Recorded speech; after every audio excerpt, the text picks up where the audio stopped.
नमः श्रीवर्धमानाय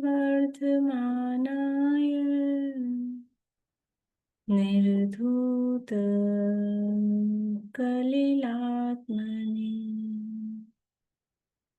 सालोकानां त्रिलोकानां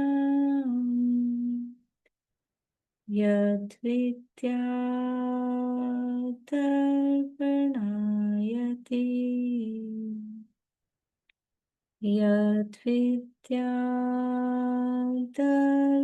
यद्विद्यादर्पणायति सकल पाप मल प्रक्षालक श्रीवर्धमान को करुणमन लोकालोक प्रकाशित करने जिनकी विद्या है दर्पण जिनकी विद्या है दर्पण।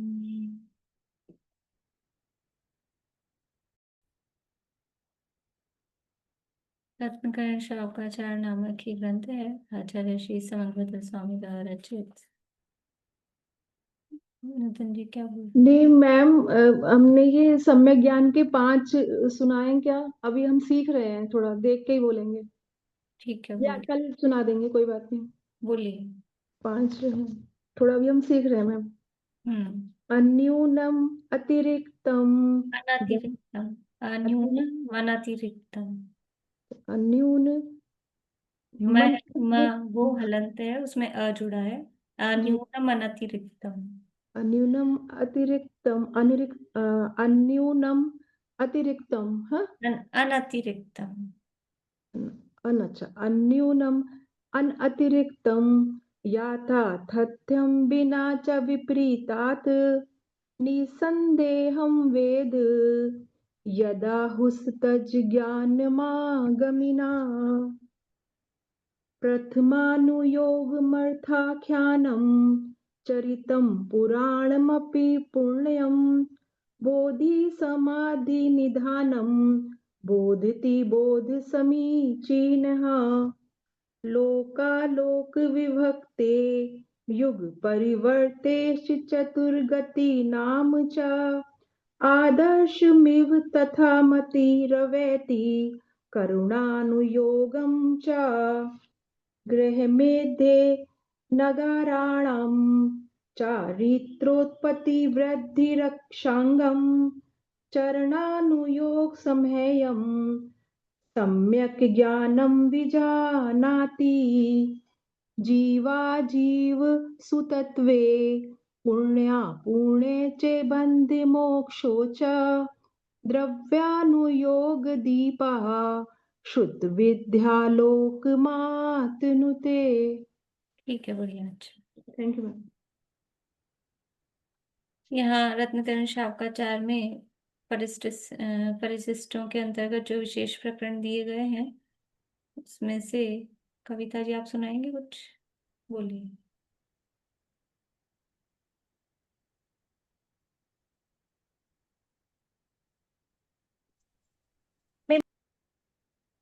वीडियो भी बंद हो गई, आवाज भी बंद हो गई फिर से।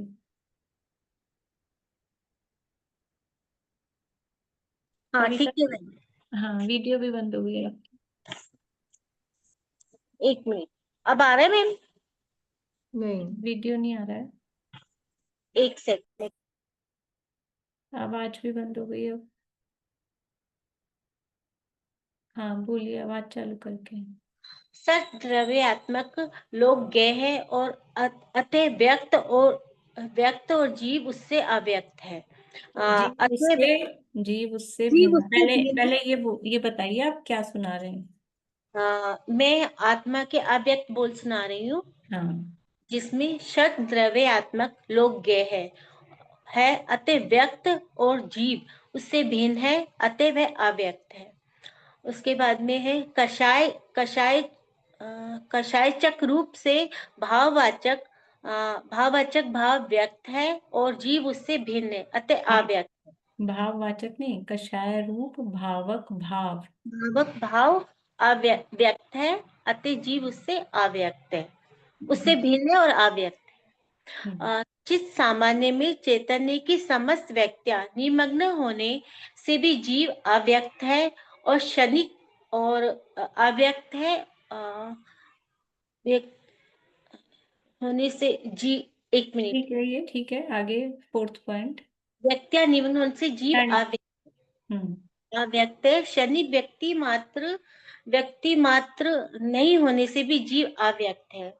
उसके बाद में है व्यक्त और अव्यक्त एक में मिश्रित रूप से प्रतिभाषित होने पर भी वह केवल व्यक्ता को स्पर्श नहीं करता, अतः जीव अव्यक्त है। उसके बाद में स्वयं अपने से भी बाह्य बाह्य अभ्यंतर स्पष्ट अनुभव आने पर भी व्यक्तता के प्रति उदासीन होने पर भी वह अव्यक्त है। व्यक्तित्व के प्रति उदासीन रूप से प्रकाशित होने पर भी व्यक्तित्व के रूप से उदासीन व्यक्तित्व के प्रति उदासीन रूप से प्रकाशमान है, अतः जीव अव्यक्त। अच्छा, बढ़िया, अच्छा प्रयास, बहुत अच्छा। अब कल सुनेंगे बाद में। यहाँ अपनी चर्चा चल रही है 7वां सप्तम, जो सल्लेखना अधिकार है।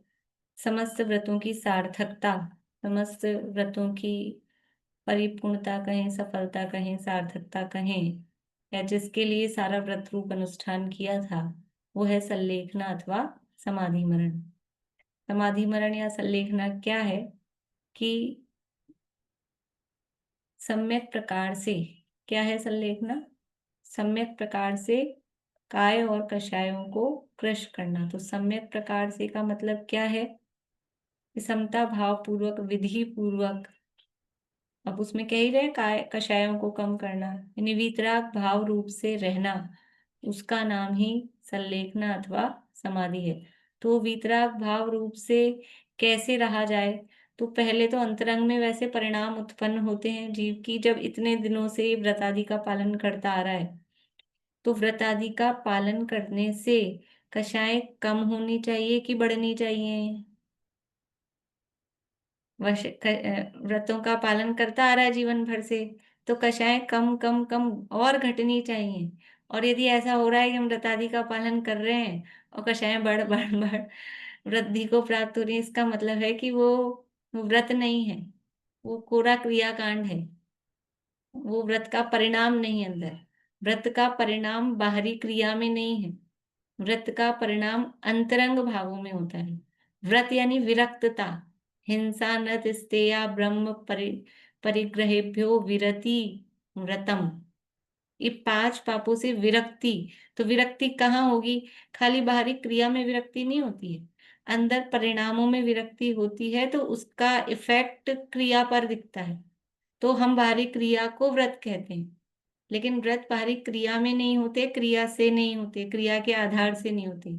व्रत जीव का अंतरंग परिणाम है। तो अगर व्रतों का पालन चल रहा है जीवन भर, तो विरक्ति विरक्ति विरक्ति चल रही है, तो कषाएं मंद होती जाती हैं। वो कषाएं मंद होती है तो उसका फल ये होता है कि वो समस्त घर कुटुंब परिवार परिग्रह आदि से उदासीन होता है, सबका त्याग करने का इच्छुक होता है। तो सबसे पहला उपदेश तो क्या दिया कि निर्ग्रंथ वीतरागी मुनिराज बन जाए, सबका त्याग कर दे।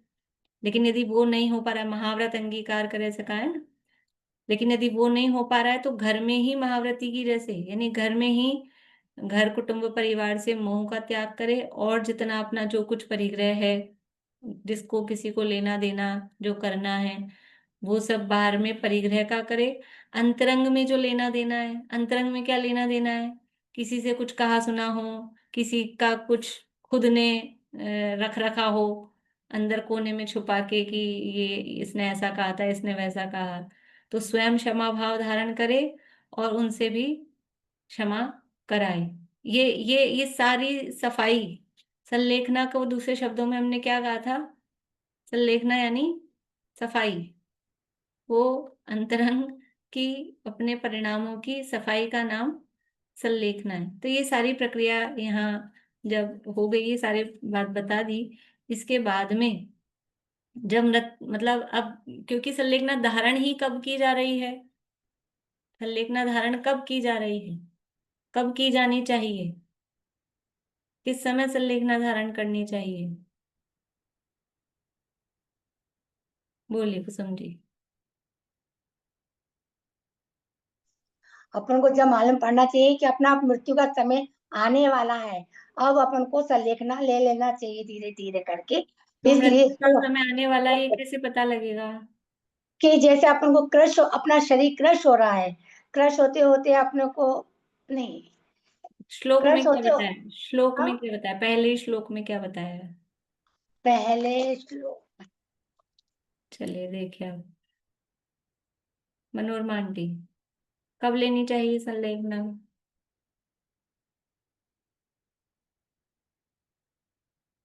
कविता जी। उपसर्ग आने पर, दुर्भिक्ष होने पर, और कोई रोग हो जाए जिसका कोई प्रतिकार नहीं हो सके, और बुढ़ापा, जो अंत समय, मतलब बुढ़ापा है वो भी एक रोग है, बढ़िया। तो वो आ जाए, तब धर्म धर्म के लिए अपने शरीर को छोड़ देना संलेखना का नाम कहलाता संलेख। उपसर्गे दुर्भिक्षे जरसी रुजायाम च नहीं प्रतिकारे, ये कहा था ना। तो कोई उपसर्ग आ जाए, कोई दुर्भिक्ष ऐसी परिस्थिति बन जाए, कब कि अब जीवन बचना संभव नहीं है, जब ये समझ में आ जाए, या कोई ऐसा रोग आ जाए, या बुढ़ापाई जो समझ में आ रहा है कि अब हमारी आयु इतनी हो गई है, ऐसी स्थिति में, तो ये स्थितियां हो गई हैं, तो ये स्थितियां हो गई हैं तब तो संलेखना ले रहे हैं। तो अब ये जब, यानी मरण काल आने वाला है, ये कुछ कुछ हमको आभास हो रहा है, तो फिर उस समय उस मृत्यु नजदीक आ रही है, तो डर लगता है कि नहीं लगता है? ये समझ लो, नेचर ही ऐसा है कि जीव डरता है मृत्यु से। तो मृत्यु का भय नहीं करना, मृत्यु से डरना नहीं, उसके लिए यहाँ कुछ श्लोक यहाँ मृत्यु महोत्सव पाठ के रूप में यहाँ दिए जा रहे हैं कि मृत्यु का, मृत्यु किसका नाम है? मृत्यु तो एक नगर से दूसरे नगर जाने का, पुराना घर छोड़ के नए घर में जाने का। तो पुराना घर छोड़ के नए घर में जाते हैं तो उत्सव मनाते हैं कि शोक करते हैं कि रोते धोते हैं? और कहीं दूसरे नगर, इस नगर से दूसरे नगर जाते हैं तो भी खुश होते हैं, प्रसन्न रहते हैं, इसमें दुखी होने की क्या बात है?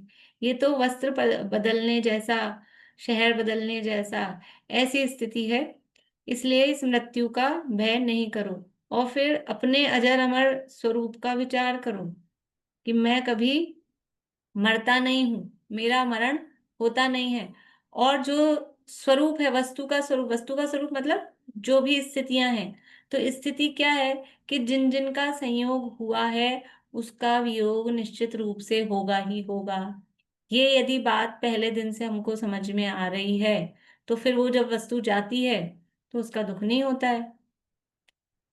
घर में कोई मेहमान आता है ना, तो छोटे बच्चे बहुत खुश हो जाते हैं, मेहमान आता है तो एक तो खूब खाने पीने को कुछ वैरायटी बनती है, और फिर वो बच्चा जो भी करे, उसको ज्यादा डांट वाट नहीं पड़ेगी, मेहमान के सामने जरा ऐसे ही रह जाता है ना, तो वो बड़ा प्रसन्न होता है। और फिर उसके लाड़ चाव और होते हैं, मेहमान भी करते हैं, तो उसको बड़ा अच्छा लगता है। तो लेकिन फिर जब वो मेहमान, तो मेहमान है, दो चार, एक आध दो दिन, 5-7 दिन, जितने के दिन के लिए आया है, फिर वो जाते हैं। तो जाते हैं तो क्या होता है, वो बच्चा रोता है। और जब बड़ा हो जाता है, समझदार हो जाता है, तो उसको पता है ये मेहमान है, 2-4 दिन के लिए आया है, तो जब वो आते हैं तब भी वो कोई एक्स्ट्राऑर्डिनरी प्रसन्न नहीं होता। और जब वो जाते हैं तो फिर उसको दुख भी नहीं होता। क्यों? क्योंकि उसको उस वस्तु स्वरूप का ज्ञान है कि ये जो आया है ये जाएगा ही जाएगा।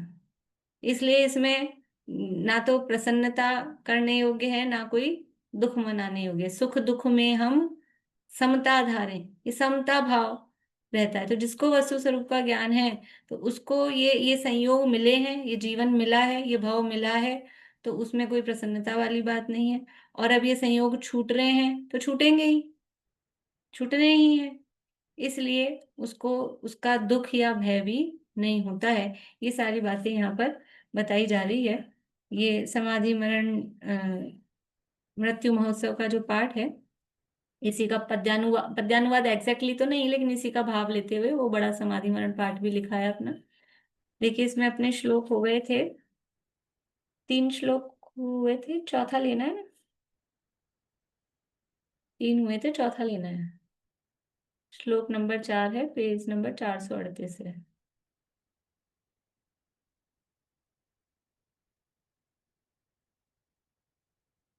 शरीर का स्वरूप बताया था, शरीर कैसा है, मलिन है, और आत्मा है वो शरीर से भिन्न परम पवित्र स्वरूप वाला है। तो कह रहे हैं मलिन क्लेशवान देह को छोड़कर क्लेश रहित उज्जवल देह में जाना, ये तो बड़े उत्सव का कारण है। यानी यहाँ ये औदारिक शरीर छूटेगा और फिर स्वर्ग में जाएंगे तो वैकृतिक शरीर मिलेगा, तो ये तो उत्सव का कारण है। समाधि मरण उपकारक है, ये अब यहाँ बता रहे हैं। श्लोक बोलेंगे, 4 नंबर का श्लोक है, बोलेगा विनीता आंटी। सुदत्तं प्राप्यते यस्मात् सुदत्तं प्राप्यते यस्मात् दृश्यते पूर्वसत्तमयि दृश्यते पूर्वसत्तमयि भुज्यते स्वर्भुवं सौख्यम् भुज्यते स्वभुवं सौख्यं मृत्युभीतिः कुतः सताम् मृत्युभीतिकुतः सुदत्तं प्राप्यते यस्मात् दृश्यते पूर्वसत्तमयि भुज्यते स्वर्भुवं सौख्यं मृत्युभीतिः कुतः सताम्। सुदत्तं प्राप्यते यस्मात् दृश्यते पूर्वसत्तमयि भुज्यते स्वभुवं सौख्यं मृत्युभीतिकुतः सताम्। सुदत्तम यानी जो अच्छी तरह से दिया गया है, सुदत्तम भली प्रकार से दिया गया। प्राप्यते यानी प्राप्त होता है, यस्मात् क्योंकि चूंकि, उसके अर्थ में यस्मात्।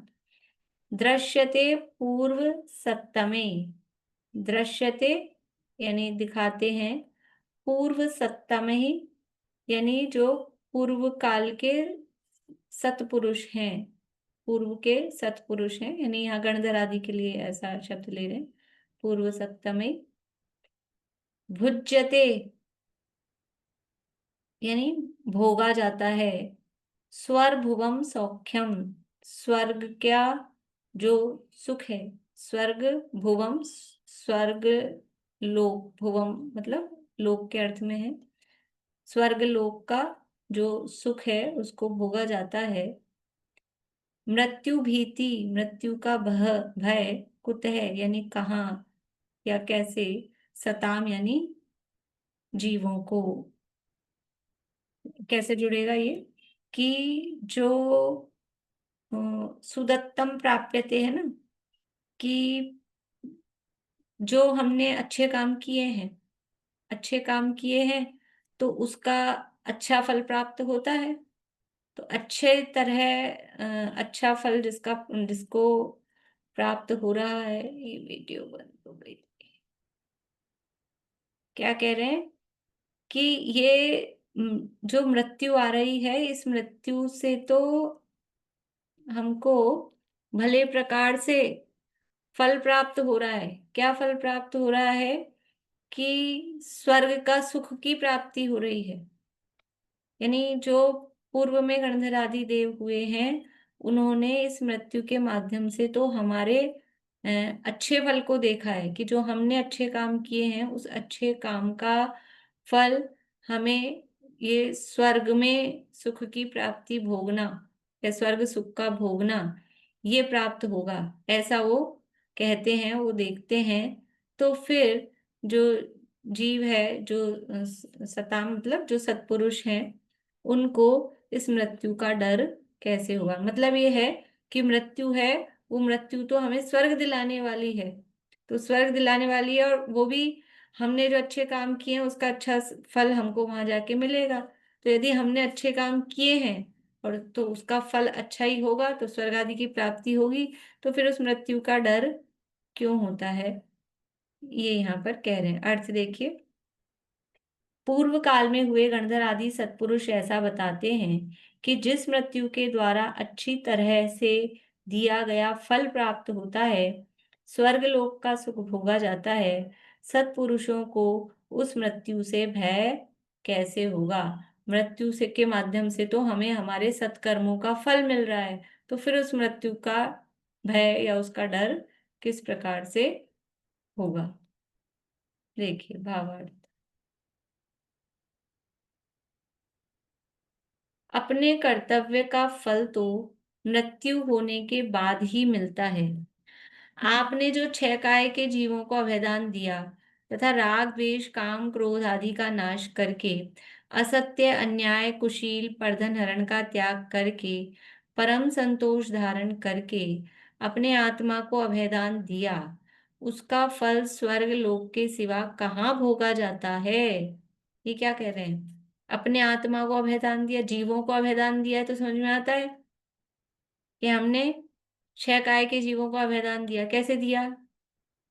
6 काय के जीवों को अभयदान कैसे दिया? 6 काय के जीवों का अभयदान कैसे दिया? कठिन है क्या ये बात? बोली दिखाओ। संकल्पी हिंसा का त्याग कर रखा है ना हमने, तो हाँ, जो भी व्रत आदि का पालन कर रहे हैं, तो उसका पालन क्यों कर रहे हैं? कि बाहर में 6 काय के जीवों की तरह से स्थावर जीवों की हिंसा न हो। तो ये 6 काय के जीवों को अभयदान दिया, जो व्रत आदि का पालन किया। अब अपने आत्मा को अभयदान कैसे दिया?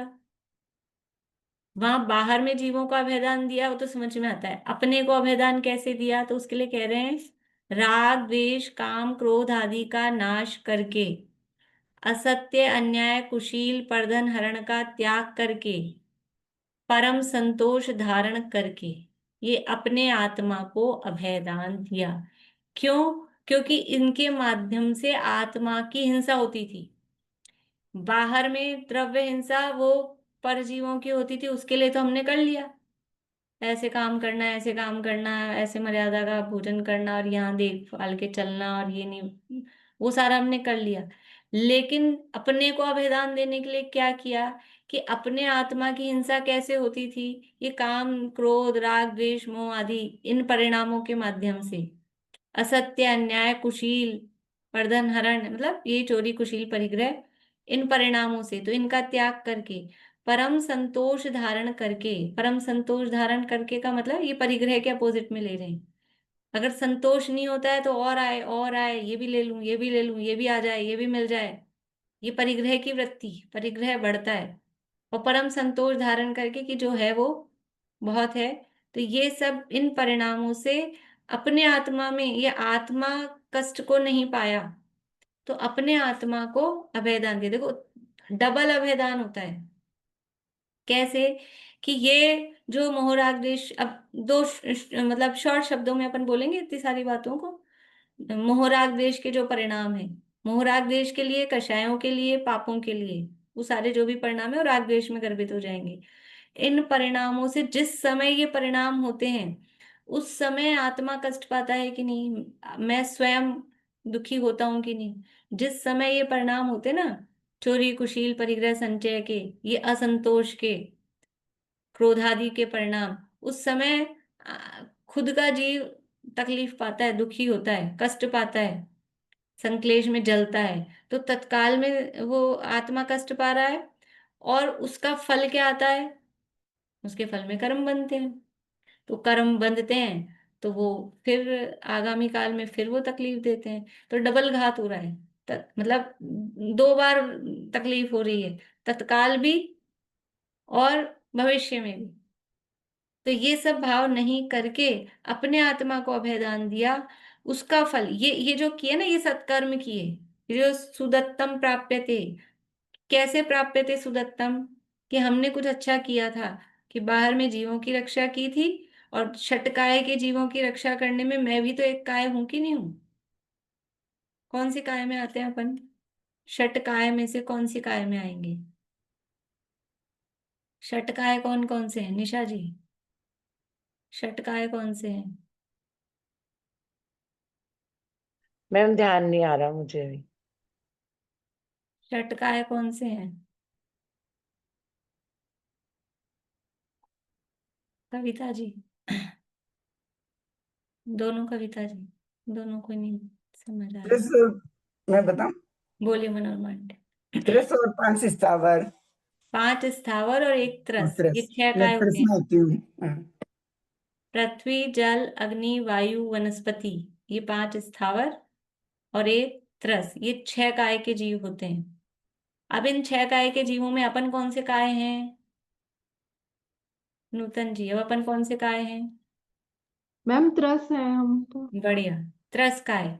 तो जब हमने छठ काय के जीवों की दया पाली, तो स्वयं की भी दया पालना हमारा कर्तव्य है कि नहीं है?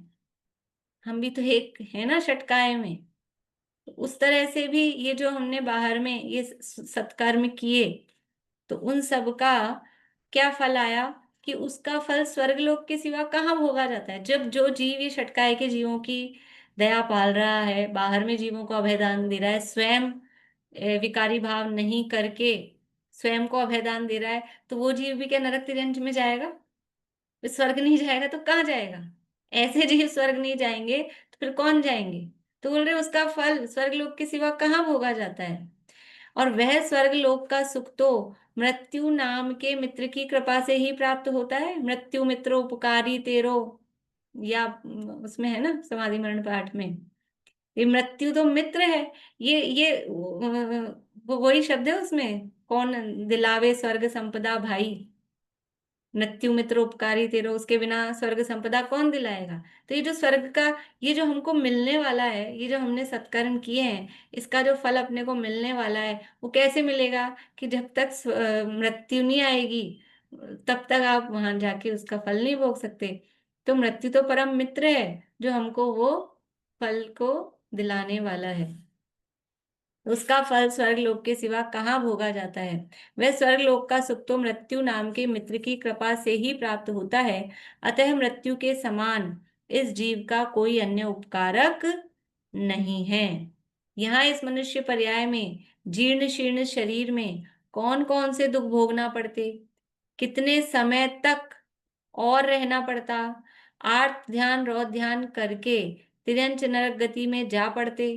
इसलिए अब मरण का भय करके तथा देह कुटुंब परिग्रह की ममता करके चिंतामणि कल्प वृक्ष के समान समाधि मरण को बिगाड़ करके भय सहित व ममतावान होकर कुमरण करके दुर्गति में जाना उचित नहीं है। देखो, मृत्यु तो अवश्यम भावी है, निश्चित है, होगी ही होगी। ये शरीर और ये सारा संयोग छूटेगा ही छूटेगा, छोड़ना ही छोड़ना है, ये डेफिनेट है कि नहीं है? ये 100% पक्की बात है कि नहीं है? अब बात ये है कि यदि इसको, यही ये तो परिस्थिति बनेगी बनेगी, अब इसको रोध होके स्वीकार करेंगे तो दुर्गति के पात्र होंगे आर्ध्यान संक्लेश आदि के माध्यम से। और यदि इसी परिस्थिति को खुशी खुशी वस्तु स्वरूप मानकर समता भाव पूर्वक, खुशी खुशी का मतलब है समता भाव पूर्वक उसको निकालेंगे, तो वही आगे सुगति का कारण बनेगा। इतनी सी बात है। बोलिए विनोद जी। मैम, जितने भी सुगति के कारण है वही तो ठीक तरह से पाल नहीं पा रहे हैं, इसीलिए मृत्यु से डर लग रहा है।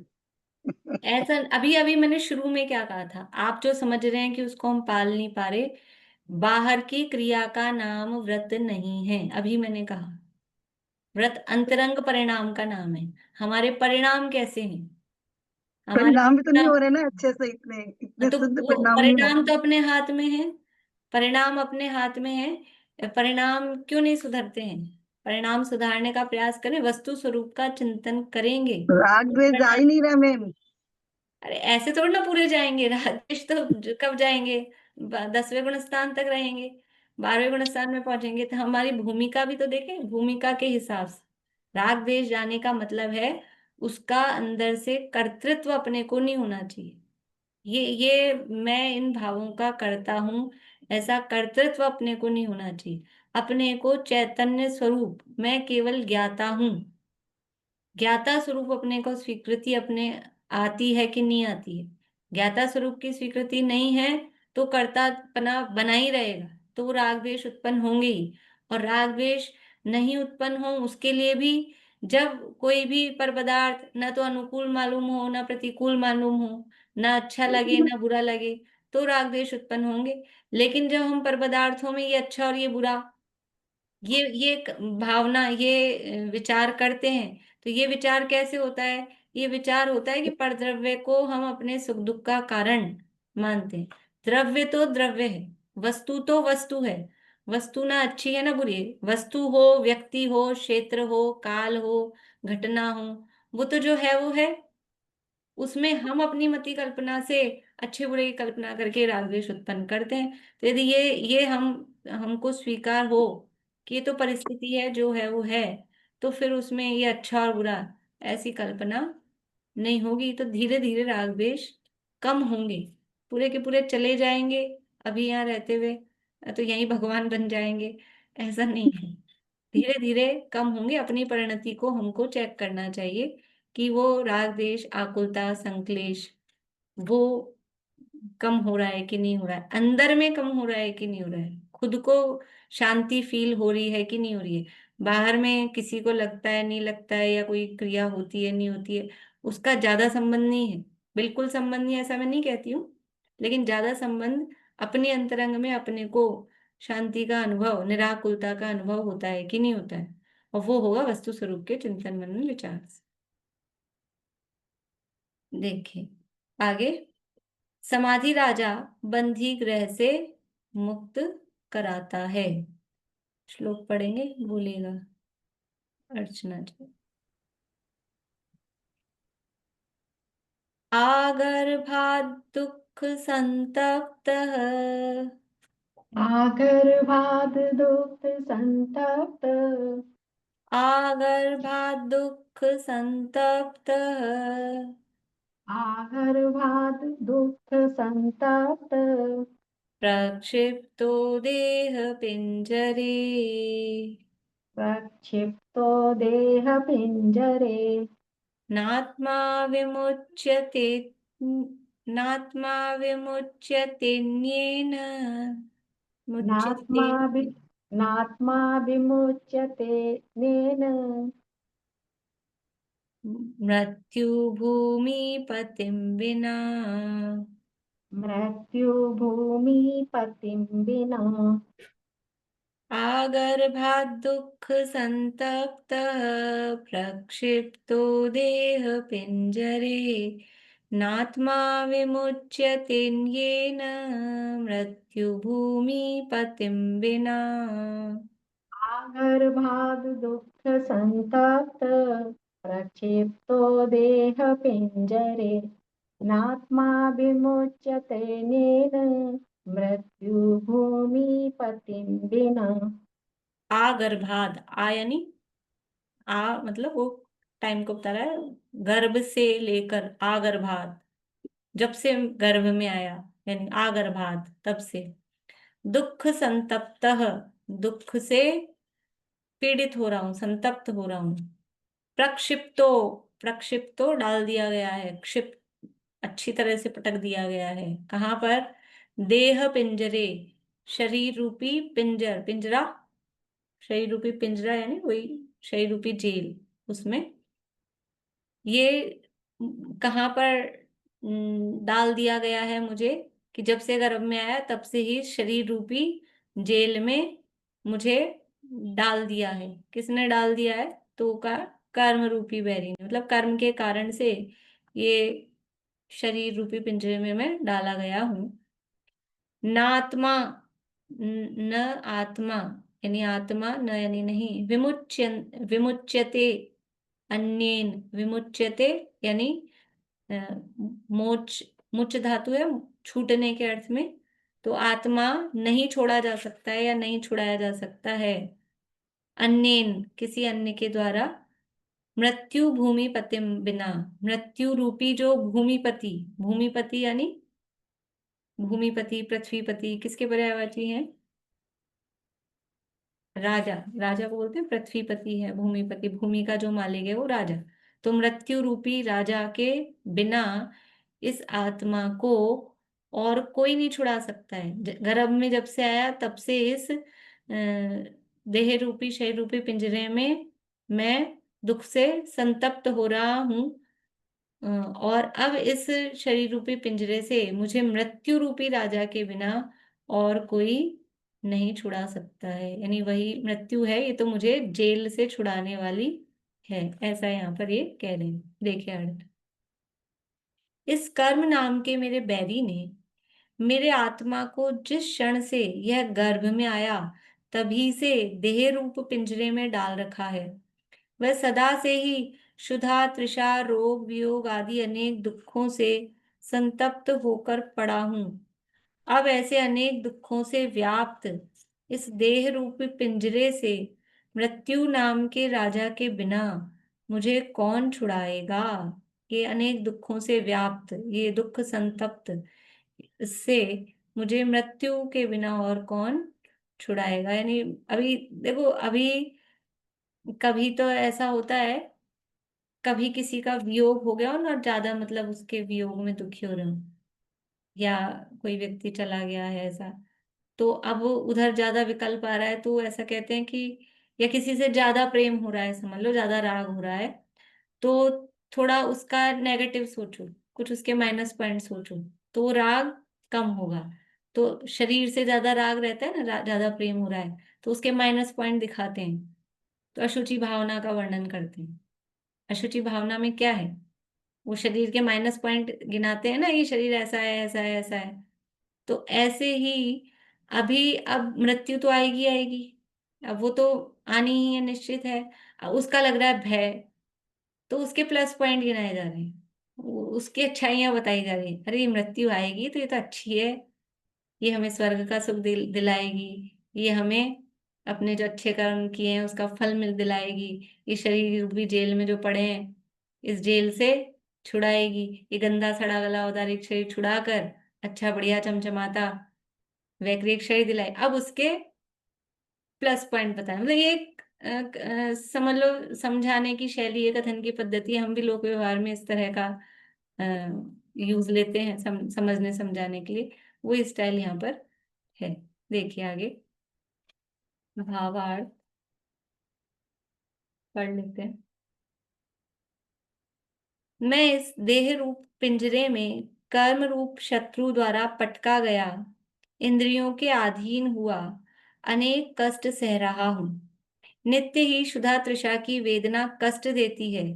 निरंतर श्वास उच्छ्वास द्वारा पवन को खींचना निकालना, अनेक प्रकार के रोगों का दुख भोगना, पेट भरने के लिए अनेक प्रकार की पराधीनता, सेवा, कृषि, वाणिज्य आदि द्वारा महादुखी होते रहना, शीत उष्णता सहना, दुष्टों द्वारा ताड़न मारण कुवचन अपमान आदि सहना, कुटुंब के अधीन रहना, धनवान के राजा के स्त्री पुत्रादि के अधीन रहना, ऐसे महान बंदीगृह समान देह में से मृत्यु नाम के बलवान राजा के बिना कौन निकाले। देखो इस शरीर के आश्रित कितने दुख सहते हैं, ये क्षुधा तृषा की निरंतर वेदना, और ये श्वास श्वास लेना और छोड़ना, ये हमको लगता है ये कष्ट है। श्वास लेना और छोड़ना, ये कष्ट, जिनको कुछ प्रॉब्लम हो गई हो ना, फिर समझ में आता है ये कितना कष्ट है। वो श्वास नहीं आ रही है, अटक रही है, या उसके लिए फिर मशीनें लगानी पड़ती है, जो भी होता है, ये कितना कष्ट का काम है। ये निरंतर ये काम, और अनेक प्रकार के रोग, मतलब शरीर तो है ही रोगों का घर, और एक ठीक होता नहीं है कि दूसरा चालू, दूसरा ठीक होता नहीं है कि तीसरा चालू, लगा ही रहता है। और फिर पेट भरने के लिए अनेक प्रकार की पराधीनता है। ये सारी समस्या तो इस शरीर के लिए और पेट भरने के लिए कितनी आफत होती है, कितना झमेला होता है, खाना बनाना, उसके लिए कमाना, और फिर सारा कहीं सफर में जाना हो। सबकी अपनी अपनी रुचि है, खैर कुछ लोगों को तो सफर में इसलिए मजा आता है कि खाने पीने में तो मजा आता है सफर में, और कुछ लोग ऐसा सोचते हैं कि रात को बैठो सुबह उतरो, खाने पीने का झंझट नहीं इतना बांध बूंद के ले जाना पड़ेगा। ऐसा सफर, कौन सा सफर अच्छा लगता है, अगर करना पड़ता है, खाने पीने का झंझट लगता है। एक एक थैला पूरा वो उसी का हो जाएगा आपका लगेज, खाने पीने का ही। तो ये मतलब ये शरीर के आश्रित ये सारी आफतें लगी ही रहती है। कुटुंब में रहते हैं, परिवार में रहते हैं, तो क्या समस्या, क्या दिक्कत है कि वहां पे भी कितने ऐसे थोड़ी ना है, परिवार में रहना ये भी बड़ा घर गृहस्थी छोड़ के मतलब अपेक्षा है।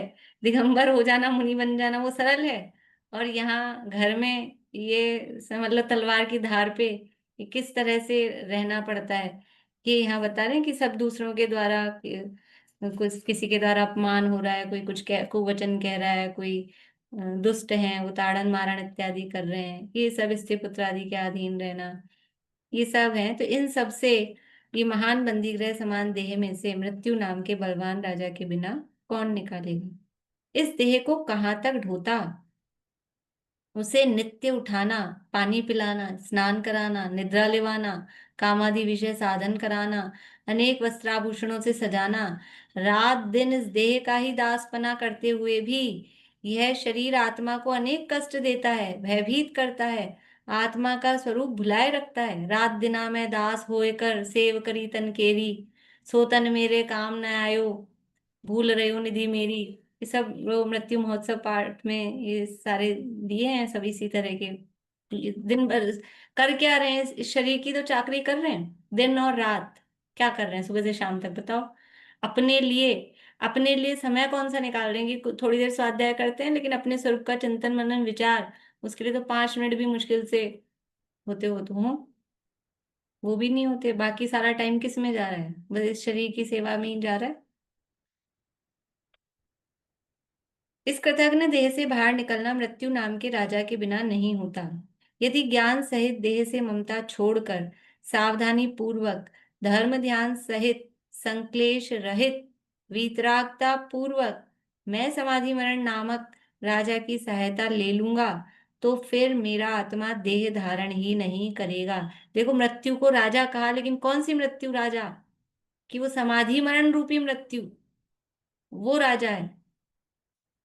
तो अगर मैं अब समाधि मरण करूंगा वितरागता पूर्वक, तो अब देह धारण ही नहीं करना पड़ेगा, ऐसी स्थिति आएगी, दुखों का पात्र नहीं होगा। समाधि मरण नाम का राजा बड़ा न्याय मार्गी है, मुझे इसी की शरण प्राप्त होवे, मेरा कुमरण नहीं होवे। इस तरह से ये समाधि मरण की भावना, ये समता भाव, चाहे जीवन हो चाहे मरण हो, हर समय जिस देश में जिस वेश में जिस हाल में रहूं, तो चाहे जीवन रूप मेरी अवस्था रहे, चाहे ये शरीर के वियोग रूप मरण वाली अवस्था। मरण कितनी देर का नाम है, दादा ने लिखा मरण तो एक समय का काम। मरण कितनी देर का होता है, कि जब तक है तब तक तो जीवन ही है, जब तक है तब तक तो जीवन ही है। तो समाधि मरण होता है कि समाधि जीवन होता है, ये तो जीवन ही तो चल रहा है। ये यहाँ मरण होता ही नहीं है। समय हो गया अपना। ये एक समय भी संसार अवस्था में जीव आयु कर्म के उदय के बिना नहीं रहता है। आयु कर्म की समाप्ति का नाम मरण है, लेकिन आयु कर्म समाप्त कहाँ हो रहा है, फिर तो असली मरण वही होता है, पंडित पंडित मरण, जहाँ आयु कर्म पूरा समाप्त हो जाए। यहाँ ये मनुष्य आयु पूरी हुई, अगले ही समय से जो भी है देवायु वो चालू हो गई। तो ये बस इतना से इसको मरण कह रहे हैं, मरण तो एक समय का काम। इसमें क्या है, इसमें कोई विशेषता नहीं। दादा का भी बहुत अच्छा है समाधि का सार, अपना ये होगा उसके बाद अपन पढ़ेंगे उसको। बोलिए रेणु जी। मैम प्रक्षिप्तो माने मतलब ये हो गया क्या, क्या नाम है इसका, व्याप्त। किसका? प्रक्षिप्तो, ये प्रक्षिप्तो सही सही उच्चारण है? प्रक्षिप्तो का मतलब व्याप्त नहीं, क्षेपण कर दिया, डाल दिया, पटक दिया, क्षिप्त करते हैं ना, क्षेपण, प्रक्षिप्त। तो मैम इसको कैसे प्रक्षिप्तो बोलेंगे ना, प्रक्षिप्तो। हाँ प्रक्षिप्तो ही तो प्रक्षिप्तो ही बोल रहे हैं ना। प्रक्षिप्तो। जय